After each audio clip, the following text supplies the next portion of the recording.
ایک عام بالغ انسان کا دل روزانہ تقریباً 7,000 لیٹر خون کی ترسیل کرتا ہے۔ خون جسم کے باقی حصوں تک کیسے پہنچتا ہے اور پھر خون دل تک واپس کیسے آتا ہے؟ اس سوال کا جواب خون کی نالیوں میں چھپا ہوا ہے۔ خون کی نالیاں خون کو دل سے جسم کے باقی حصوں اور وہاں سے دل تک پہنچاتی ہیں۔ خون کی نالیوں کی 3 اقسام ہوتی ہیں: شریانیں یعنی آرٹریز، وریدیں یعنی وینز اور شاریات یعنی کیپلریز۔ آئیں خون کی ان تمام نالیوں کو تفصیل سے جانتے ہیں۔ شریانیں یا آرٹریز وہ نالیاں ہوتی ہیں جو خون کو دل سے جسم کے باقی حصوں تک قنات درونہ یعنی لومن کے ذریعے پہنچاتی ہیں۔ لومن نالیوں کے درمیان موجود وہ خلا یا راستہ ہے جہاں سے خون گزرتا ہے۔ شریانیں 3 تہوں پر مشتمل ہوتی ہیں۔ سب سے بیرونی تہ واصلی بافت یا کنیکٹیو ٹیشوز کی بنی ہوتی ہے، درمیانی تہ ملائم عضلات یا مسلز اور لچکدار بافتوں پر مشتمل ہوتی ہے، جبکہ سب سے اندرونی تہ اینڈوتھیلیل سیلز کی بنی ہوتی ہے، اور یہ تینوں تہیں مل کر موٹی دیوار والی مضبوط شریان بناتی ہیں جو دل سے بھیجے جانے والے خون کا دباؤ برداشت کر لیتی ہیں۔ ایک مالی کے بارے میں سوچیں جو ربر کے پائپ سے پودوں کو پانی دے رہا ہے۔ ربر کے پائپ کی موٹائی زیادہ بھی ہو سکتی ہے اور کم بھی۔ جب ہم پانی کا نلکا پورا کھول دیتے ہیں تو پانی بہت زیادہ دباؤ یعنی پریشر سے پائپ میں آتا ہے۔ پانی کا پریشر جتنا زیادہ ہوگا اتنی ہی دور تک پانی جائے گا۔ اب آپ بتائیے کہ ان میں سے کون سا پائپ زیادہ پریشر برداشت کر سکتا ہے؟ زیادہ موٹائی والا یا کم موٹائی والا؟ تھوڑا وقت لیں اور اس کے بارے میں سوچیں۔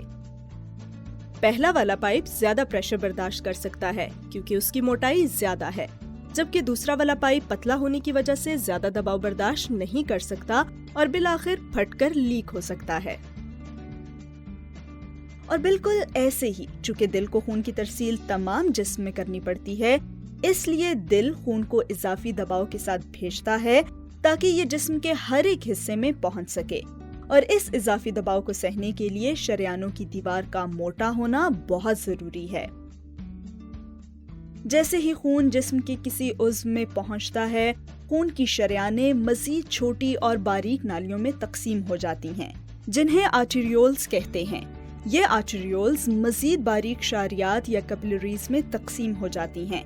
کیپلریز خون کی وہ نالیاں ہوتی ہیں جن کی موٹائی صرف ایک خلیے یعنی سیل جتنی ہوتی ہے۔ یہ خون اور خلیے کے درمیان گیسز اور دیگر اجزاء کے تبادلے کے لیے انتہائی ضروری ہوتی ہیں۔ کوئی شخص یہ سوال بھی پوچھ سکتا ہے کہ ایک خلیے جتنی موٹی کیپلریز گیسز کے تبادلے کے لیے کیسے موزوں ہو سکتی ہیں؟ تو اس کی سادہ مثال ایک قطار میں بیٹھے چند لوگوں کے ذریعے دی جا سکتی ہے۔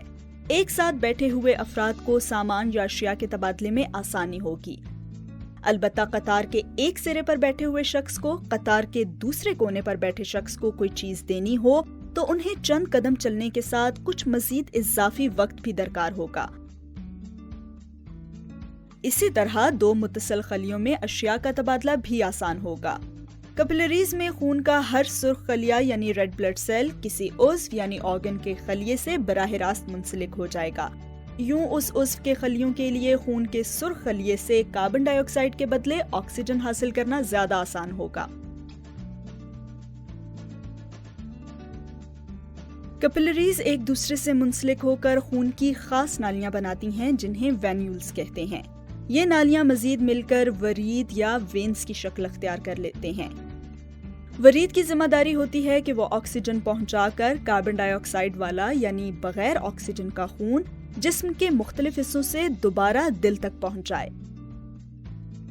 شریان کی طرح ورید بھی 3 تہوں پر مشتمل ہوتی ہے، البتہ ورید کی درمیانی تہ شریانوں کی تہ کی نسبت پتلی ہوتی ہے، جس کے نتیجے میں شریانوں کے مقابلے ان کی دیواریں بھی باریک ہو جاتی ہیں۔ ورید کی دیواریں باریک ہونے کی وجہ یہ ہے کہ ان میں بہتا ہوا خون قدرے کم دباؤ والا ہوتا ہے۔ البتہ اس سے ایک نیا مسئلہ سامنے آ جاتا ہے۔ چونکہ رگوں میں خون کا دباؤ کم ہوتا ہے، اس لیے خون کے الٹے بہاؤ کا امکان بھی پیدا ہو جاتا ہے۔ اس کے لیے ورید کے لومن میں سیمی لونر ویلوز موجود ہوتے ہیں۔ جیسا کہ آپ دیکھ سکتے ہیں، یہ ویلوز اس بات کو یقینی بناتے ہیں کہ خون واپس جانے کے بجائے دل کی طرف ہی بڑھے۔ اب ہم جان گئے ہیں کہ شریانیں آکسیجن بھرا خون لے کر جاتی ہیں اور وریدوں میں بغیر آکسیجن کا خون ہوتا ہے۔ البتہ آپ نے کبھی یہ بات بھی سوچی ہے کہ کیا یہ بات تمام شریانوں اور وریدوں کے بارے میں درست ہے؟ ویڈیو کو پاز کریں اور آپس میں مشورہ کریں۔ سوائے پلمنری آرٹری کے باقی تمام شریانوں میں آکسیجن بھرا خون ہوتا ہے۔ کیونکہ پلمنری آرٹری بغیر آکسیجن کا خون دل سے پھیپھڑوں میں لے کر جاتی ہیں، خون پھیپھڑوں سے آکسیجن حاصل کرتا ہے اور پھر پلمنری وین کے ذریعے واپس دل کی طرف جاتا ہے۔ خلاصہ یہ ہے کہ ہم نے دیکھا کہ خون کی نالیاں 3 طرح کی ہوتی ہیں۔ ہم ان نالیوں کے افعال اور ان کی ساخت کے بارے میں بھی جان چکے ہیں۔